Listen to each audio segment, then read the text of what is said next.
Good morning, Sapulpa. It's Mikey from Sapulpa Times. And Lucy with the city of Sapulpa. Hope your morning's going well, guys. Yeah, it's a big day. It's a big day for you tomorrow, I Yeah, guess. More for your child, less I for know. you. But It's a big day. is it? If you, I don't know how much you've been on Facebook and stuff, but I've seen a lot of things like about how much kids grow up in first grade. It's like, be kind to my first grader. Oh, Oh, I don't. No, I haven't seen that. yeah. It's There's, first grade. Like, I mean, I understand there's a difference between kindergarten and first grade, but usually that difference is with the schools that you get a half day kindergarten and now they're going to first grade and it's a full day thing, and so there's a whole new set of like anxiety well, about that. there's no nap time. There's no snack time. There's no What? like, And kindergarten did get out earlier. They They did, did yeah, a little bit earlier, like almost 45 minutes. So now it's like it is a longer day and with no snack time and no nap time. mm-mm. Yeah, so that, I mean, that tends to be when the general disdain for school begins. Yeah, and it goes from like I mean he's reading, he can read good. But they say that they go from like reading to I don't know, like really reading. Like there's just a difference. Yeah, it's like So, it's a different yeah. oh, what's the right word for it? Like it's a different level. Yeah, it is. So, I don't know, I'm just um Riley said hi. oh, hi sister. So it's just different. And so I'm excited for him, but I'm also a little sad Yeah. because he's growing up. And okay, so he goes to Lone Star. Hmm. So how far up does Lone Star go? 8. Eighth grade. Mm. Okay, through eighth grade. Okay.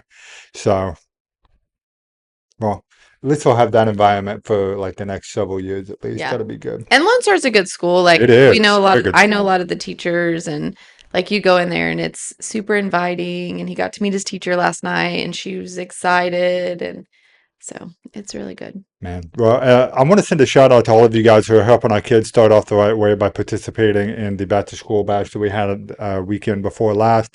That was a big success, and Cindy McGuire just chimed in and said good morning, and I know that she was involved in that. So, talking about the first day of school, yeah, it's a little later for Sapulpa. I feel like Sapulpa's starting later than everybody. Yeah, there's a lot of schools that started yesterday and today Mhm. and then tomorrow. So I don't know if that's intentional with the construction and stuff, or because they purposefully held back snow days and stuff last year. Yeah.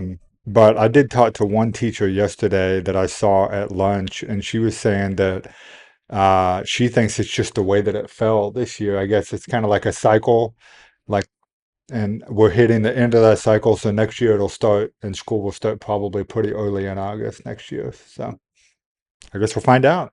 I guess we will. I guess we will. Okay, guys, welcome to the show. Hope that your morning is going well. We've got a few things to talk about. It's been a pretty exciting week so far, and we've got more stuff going on. There was this cool story I wanted to share with you guys about a wood carving that's happening around a few miles away from here, about Bryan Street and Adam.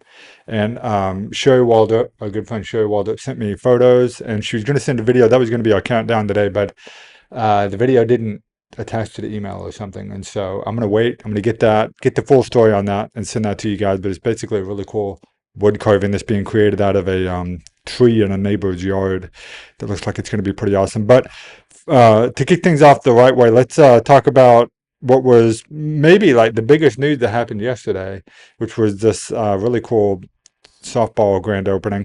Oh, I don't have the right camera on here. I'm sorry. Let me fix that real quick. There we go.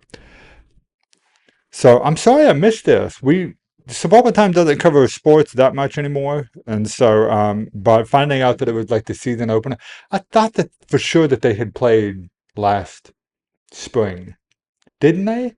Or am I wrong? Because I know I watched some baseball games over there. Yeah, I know baseball played over there. I don't know about softball. Maybe it's just the start of the new season or something, as opposed to like finishing out the season. I don't know either. But anyway, this was really cool because they had the alumni. Did you hear about that? The alumni throw the first pitch. Yes. Yeah, the softball alumni. So if you're looking at the picture there and you're thinking, man, that's a lot of people. Well, that includes the cheerleading, the coaching staff, the administration, the players, and then the alumni, and then it looks like some other people there too. So, Mm. really cool game. Here's the deal, though, guys. I have looked and we have asked. We cannot find out the final score of this game. So I don't know if that means that we didn't win. They didn't want Right. to put that out there or what, but I've looked at all the Facebook pages. I've texted people. Lucy's texted people. We Hmm. are doing our due diligence here. Everything short of actually being there for the game. And so I don't know what the score is. So if you're asking, you're going to have to keep waiting just like we are because we don't know. But by all accounts, it sounded like it was a great time. Really cool that they were out there. I'm sorry that we missed that. The other thing that we're kind of talking about that is the top of line here, and I'm going to fix my camera again for all of these. Good grief. People, gosh, man, need to fire a producer or something. It's not doing his. That's himself. Yeah, that's me. Okay. So how much do you know about Jimmie Walker, JJ Evans? Do you know? Okay, well, not a lot of people your age or my age even know who this guy is, but Jimmie Walker was the guy who invented the catchphrase "Dynamite" and gave it to the baby boomer generation. That'll tell you how old this show is. And then it became like the thing that everybody said for like the next 30 years. Okay. Well, for the next 6 years while that show was on anyway. Well, he was in Sapulpa Oh, filming that movie that they've been okay. working on. He's one of the characters in that. And so most people who know who Jimmie Walker is know him because of this right here. Okay. And it's the dynamite thing. But anyway, that was a lot of fun talking with him. You know, that dude is still doing stand up comedy. He is 78 years old and still doing stand up. He said that's why he was late to the interview or late to the getting on set to the show is because he had to work. He was, dang. That's pretty cool. Yeah. And he's still pretty funny. He's hilarious. Yeah. And you guys can go read the story to find out how hilarious he is because he is. But I started reading a little bit of his autobiography that he has, and he like grew up in a abused, like violent home in the Bronx, and got started doing stand up comedy and was doing Black Panther rallies before he found fame in the Good Times TV show that came on in the 70s. So not too many not too many comedians that I know of that started Hmm. opening for Black Panther rallies, unless we're talking like modern day Marvel Black Panther. That's Right. not the same thing, Okay. not at all.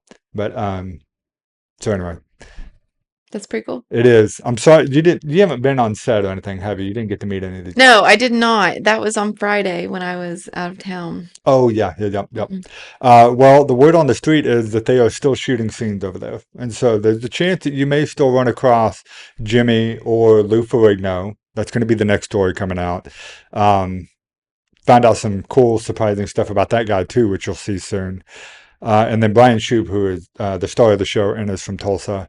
Okay. And yeah, so anyway, maybe you'll see JJ, Jimmie Dynamite, JJ Walker out in Sapulpa sometime. That'd He be said cool. he's been here before and a long time. Yeah. The first thing he told me was I used to date some girls from here. Like, okay, he's never been married, but he tells people he used to date girls from wherever you are. I mean, you could Oh, be from Grand Rapids, Michigan, you could be from Fargo, North Dakota, and he used to date some girls from there. okay. Apparently, the guy gets around. I guess Oh my God. he's 78. You've had a long time to get around, JJ. Anyway, so that's been a lot of fun. Also meeting him. Okay, so the big story for today is this new thing that's happening on Friday about VJ Day, which is Victory in Japan Day. Are you familiar with this at all, No. Luce? And I got to fix my camera again, guys. I'm sorry. Doing it on the fly here. So a lot of people know about V Day, which is Victory Day, but the war was not really, World War II wasn't officially over until VJ Day, which is funny enough because it's celebrated on two different days. In Japan, it's celebrated on September or August 15th, which is Friday, which is when this event is happening. But in the United States, it's actually celebrated on like September 1st because I guess that was the formal surrender of something, Japanese something. Go to the event and learn about it. But why are we talking about it? So VJ Day is a big deal here because of a guy that we have in Sapulpa, Thomas Blakemore. Do you know this guy? No. Have you read this story? No. This is a cool story. You don't know anything about Thomas Blakemore. You got to No. go check this out. Okay. So, Lucy, your homework then is going to be to go to the Circle Cinema. Okay. Check out the Thomas Blakemore exhibit that's over there. That is all supplied by the Sapulpa Historical Society. Rachel Whitney might be there. But Thomas Blakemore is a lawyer. He was born and raised here in Sapulpa, and his father is a lawyer. And funny enough, his parents' house is still standing, and it's over on Fairview. It's like 4 blocks from my house, That's which is kind awesome. of cool. Yeah. Yeah. But a few years ago, the person who bought the house or bought a piece of property connected to this family was doing some clean out on it. And the guy they hired to clean it out and everything brought him this box. You open up this box and it's all these old like World War II documents. A lot of them say classified on it. And so he starts combing through them and finds out that it's related to a guy that's based here in Sapulpa. And so he calls me, and then I talked with Rachel, and we started figuring out about this guy, and it was Thomas Blakemore, who was, for all intents and purposes, a spy in World War II. And more important than that, was probably like the most important character in World War II that you've not heard of. And so he was a lawyer. He was the very first person in the West to pass the Japanese bar exam. And then he was also a pivotal part. He was like the right hand man for General MacArthur in World War II. And so what that means is even though there was this council of 24 people, I think it is, that sat down to create the Japanese Constitution after World War II. So short history lesson. Up until World War II, Japan was this imperial type country where they had an emperor and they were governed by the emperor and everything. Well, and that's kind of part of what led to World War II. Well, after World War II, we're going in there to help them establish a proper constitution, help them become a democracy like what we are. And we needed to be able to do that for them because they had lived thousands of years as this other type of government. And so we were helping them do that. After the war, there's a lot of people who believe that we were responsible for helping them do that, given that we had just bombed them and nuked them. So anyway, we go in there to do that. There's a group of 24 people that were created, like this committee to create the Japanese Constitution. There was one guy in that group who actually had the knowledge about the Japanese culture and enough knowledge about the Japanese law to be able to help them establish this constitution effectively. And you know who that was? Thomas Blakemore. It was the guy from Sapulpa, Oklahoma. So out of the 12 or 24, or however many people it was, there was actually just one guy that really knew his stuff. And he's from Sapulpa. I mean, That's pretty cool. it's amazing to think that we have a guy over here that's responsible for all the freedoms and stuff that Japan enjoys today. And he stayed over there. He opened up a law practice over there, and it was like the most prestigious law firm in Japan for 40 years until he died. And they did a lot of like the trade law and stuff. So as the world started opening up, and I know this is really boring for you, I'm sorry, but as they started doing like global trade and trading with Japan and stuff, and they began to see the economic success, that was largely because our guy was over there fighting for them to make sure they were being treated fairly on the global stage and not being taken advantage of. And so, anyway, yeah, you're welcome, Japan. Just going to say that. But so all that to be said here is there's this really great event that's happening over at Circle Cinema on the 15th, 6 p.m. This is the free event. Go check out the exhibit, and then we're going to meet where you'll get to see this movie that they're showing, the World War II Pacific movie. Fantastic show. And then I just found out, I got it confirmed that Bill Malk, who is the World War II survivor, the we interviewed a while back, 100 years old, is going to be there. Oh, And so he is someone who's actually been there, lived it. You can meet him, you can talk to him, ask him all kinds of questions, and then go see this event as well. And check this out. Look up the Thomas Blakemore story on Sapulpa Times. I'm very, very proud of this because we were the first ones to ever discover this, and then other newspapers and stuff. Tulsa World covered it after we did, and now they're doing whole events in Tulsa based on this story. So it's really, really pretty cool thing about Sapulpa, I that's think. awesome. So yeah, so be sure to go and check this out. This is happening on Friday. That's kind of the big event for this week. So yeah, go check it out. Lucy, I'm sorry, I've been talking like the whole time. It's okay. I know that you know some stuff about what's going on. Do you want to talk about the library being I closed? do. So, as you know, we always have a big summer reading program where there's lots of kids and adults in and out of the library. And so now that summer is wrapping up and things are getting back in the groove, our library has taken today, tomorrow, and Friday. They'll be inventorying all of the books in the library and making sure that they are in good condition and ready to go and ready to kick off the school year with our schools. And so if you needed the library for the next 3 days, I'm sorry, they are closed. But they will be back open bright and early on Monday morning. Yep, they are. And then oh, I had another thing. I think. Oh, the I don't have a graphic for it, Mm. but we were also told that the farmers market will not be happening this week as well. Right. I talked with Cindy about that this morning. She called me and I said, do you want me to tell them why?" And she's like, "Yeah." And so what it is because it's the first day of school tomorrow for a lot of people. There's a lot of the vendors that are not going to be able to make it, and I think some of them are working on their produce and stuff as well, is what she said. And so they were basically going to have such a small attendance at the farmers market tomorrow anyway. They decided to go ahead and cancel it for tomorrow, but they'll be back next week. And she says that she thinks that with them having that extra time together, the produce will have more produce over there on Thursday. So if you've never been to the Sapulpa Main Street Route 66 Farmers Market, I got it all in one time. How about that? Yeah, it's a mouthful. You should definitely come check it out. It happens on Thursday evenings from 4 o'clock to 7:30 over at Herald Square, and it definitely worth checking out. And one thing that I love is the Route 66 Family Table Market, Hmm. also a mouthful. Sapulpa businesses need to shorten their names, okay? You guys need to stop calling yourself like 6 words. Sapulpa Times, that is 2 words, guys. One of them is Sapulpa, so you should know that.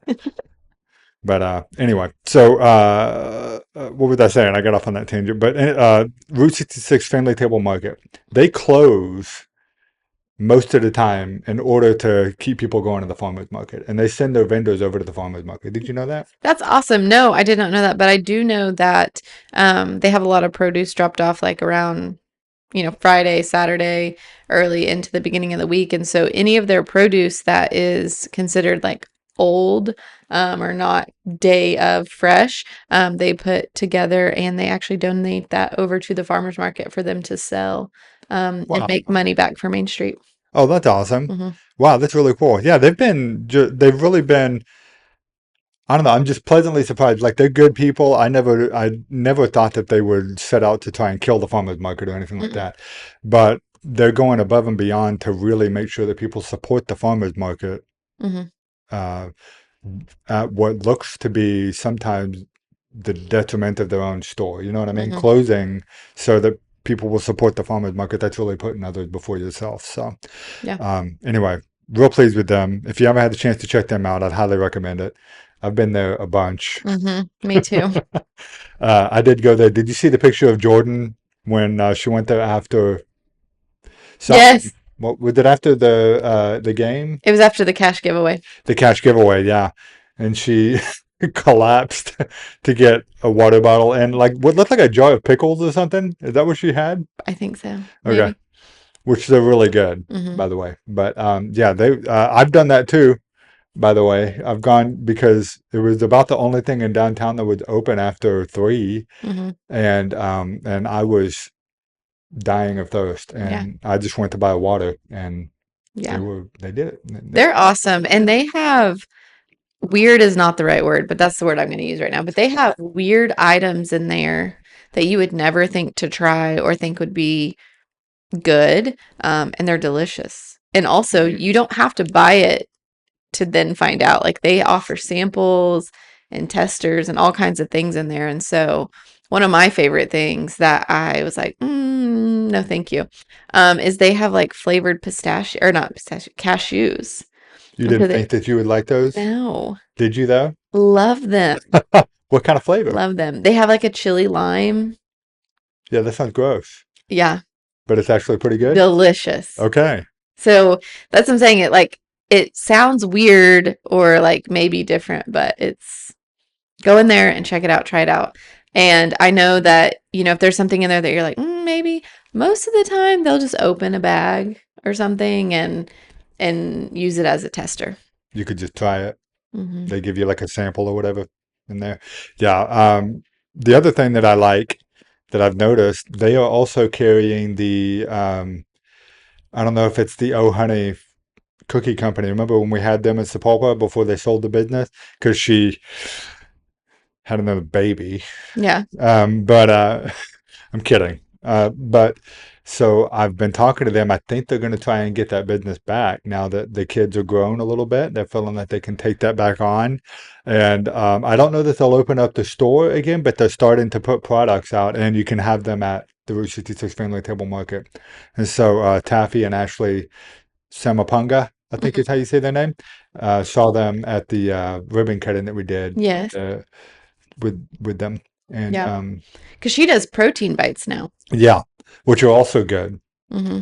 Um, surprisingly, like I didn't. They were protein bites that were tasted like chocolate. Yeah. I didn't expect that. Oh, okay. I expected them to taste like beef jerky or something. Protein. Okay. I don't know. I'm not a Well, you cheese get bro. protein Okay, from so a I don't. lot of other things besides beef jerky. Not if you're a man. Okay. Oh, Anyway, so yeah, good times over at Route 66 Family Table Market at the Sapulpa Farmers Market as well. So don't go down there tomorrow because they will not be open, but they'll see you again on next week. why are they not open? Yeah. The farmers market won't be open tomorrow. Oh, okay. You were still talking about Yeah. farmers market. Family Table Market will be Yep. open. Okay. As far as I know. Yep. They haven't Perfect. told us otherwise. So, all right, guys. We told you about that VJ Day event over at Circle Cinema. You guys be sure to go check that out. That is well worth checking out. Also, I wasn't planning to talk about this, but I think I will. And they're not paying me for this, but they should. The TP Drive-In. Hmm. They're still doing their $10 car loads, Oh, yes. and which is today, by the way. And they're doing a double feature. And I'm going to see if I can convince my wife if we can go. Yeah. They're doing it's Fantastic Four, but what's the other one? Oh, Shoot, it's a brand new movie. is Just it came the out. Superman movie? I think it's a cartoon. Oh, is it bad guys? No, I don't think so. Oh, I'll have to look it up. Lucy will look it up for us. I'll look it up real Okay. quick. But guys, if you haven't been to the $10 carloads at the TP Drive-In, it is the best way to watch a movie, especially when they do like a double feature like that.